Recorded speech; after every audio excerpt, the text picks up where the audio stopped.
السلام عليكم ورحمة الله وبركاته. اللهم صل وسلم وبارك على نبينا محمد وعلى آله وأصحابه أجمعين. عاملين إيه يا حبايب قلبي؟ من آخر وصفة كنا مع بعضينا، يا رب تكونوا بخير. النهاردة بقى واخداكم معايا في المصيف أهو، وهنشوف هنعمل أكل إيه في المصيف، وفطرنا إيه واتغدينا إيه، وأفكار حلوة. قلت بالمرة تيجوا تشوفوا معايا المنظر الجميل اللي أنا قاعدة فيه دوت، وتشوفوا الجمال بتاع مطروح. فعلا مطروح جنة وروح، اللي قال عليها كده ما كدبش. بص بقى، انا صحيت بدري كده، كانت حوالي الساعة 7 كده دلوقتي حبايب قلبي، وقلت قبل ما هما ما يصحوا انا هعمل ايه. قلت اعمل كده كوباية مشروب كده حلو سخن، لان الجو على فكرة برضو ساقع مش حر هناك. زي ما انتوا عارفين احنا في شهر 9، يعني خلاص اخر الصيف. فقلت اعمل كده كوباية قهوة بلبن ومولتو كده، عقبال بقى ما ايه، ما العائلة الكريمة كده ما تصحى ونشوف هنحضر هنعمل ايه. بص بقى، كانت اول يختات كده بتنزل الرحلات، اليخت دي تبقى الساعة 7 يعني المرسى بقى اللي بيقفوا فيها أحلى حتة في المية، اللي هي الحتة اللي قدام الشقة بتاعتنا. يعني كان حظنا كده، يعني بالصدفة إن احنا شوفنا الكلام ده. فبينزلوا بقى وبينطوا وبيعوموا، ده من 7 بقى، يعني من 7 الصبح. فهيصحوا ونشوف بقى هنعمل ايه. طبعا انا نزلت هنا الاولاد، انا طبعا الحته اللي انا قاعده فيها دي زي نص البلد في البوسيت.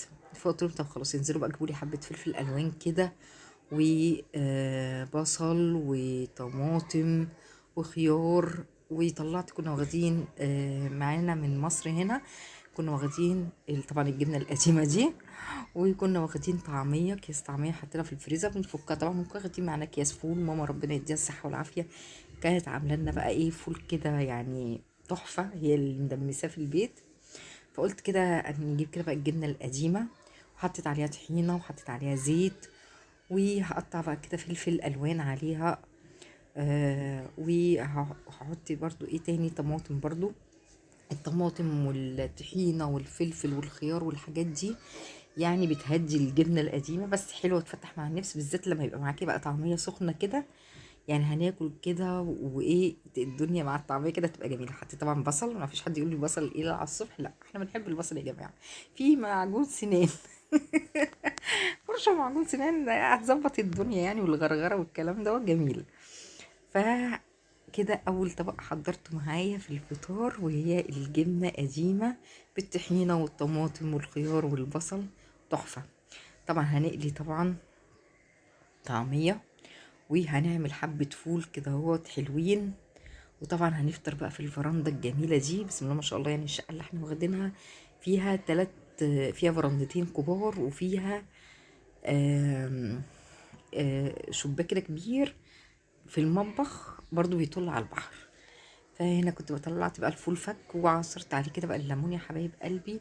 الفول ما يحلاش الا بالليمون والزيت، بيبقى حاجه حلوه جدا. عايزه تحط عليه حبه طحينه تمام، بس احنا قلنا بلاش طحينه، حطينا في الجبنه فتمام. ونحط هنا بقى ملح والكمون بتاعنا ونظبطه. وكده ده كان تاني طبق في الفطار. نقلي طبعا الطعميه، نفضيها هنا في طبق كده. وطبعا لو انتي عايزه تضيفي عليها بيضه او بيضتين تعمليها زي العجه كده تمام، مفيش مشكله. كده بقى خلاص بقى ايه. طبعا انا مذنباهم لاني معيش طبعا للسند، فمذنباهم بقى في التصوير. وطبعا المكان يعني جديد علينا كده، فمش عارفه زاويه التصوير ايه، الاضاءه، الكلام معلش اعذروني. بس كان التصوير يعني ايه مش مظبوط شويه. كده بقى عملت الطعميه، بسم الله ما شاء الله، طلعت كيسين طعميه، لان احنا طبعا كذا اسره مع بعضينا قلت لكم، فلازم يعني هتلاقي كميه الاكل كبيره شويه. كده خلاص احمرت وبطلعها.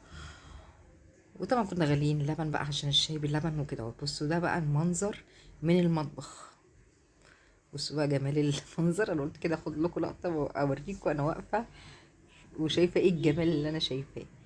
هنا بقى كده ايه، قلنا نقطع ترانشات طماطم وخيار وبصل برضو. حلوه برضو مع الطعميه ومع الفول وكده، مع ان انا مقطعه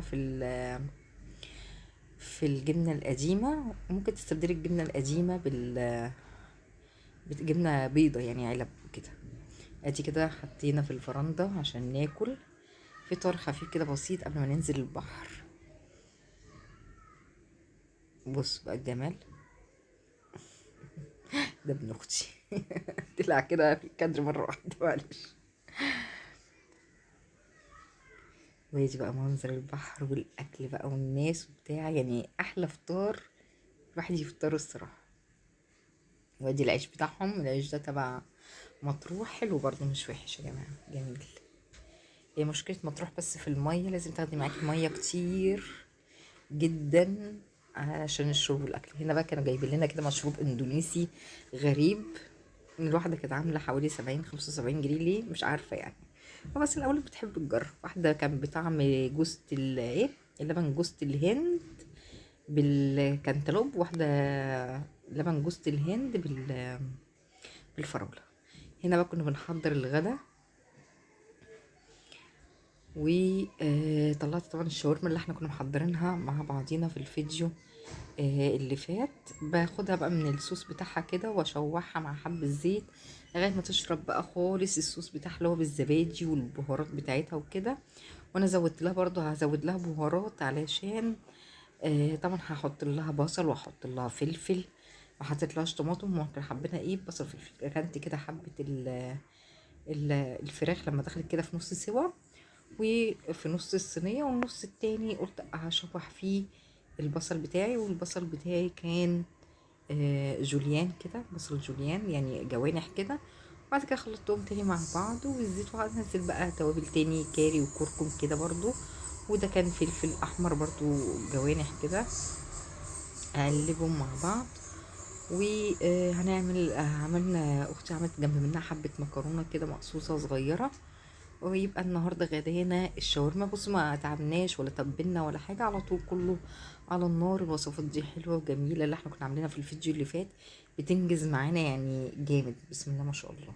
برضه هنتغدى في البرندة، احنا استغلينا بقى البرندة يعني. احسن استغلال.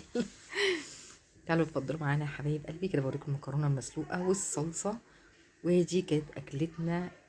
كل واحد اخد كده طبق مكرونه وعليه حبه شاورما، وتمام قوي كده يعني. وبرضه في الفرندق قدام البحر وجميل البحر.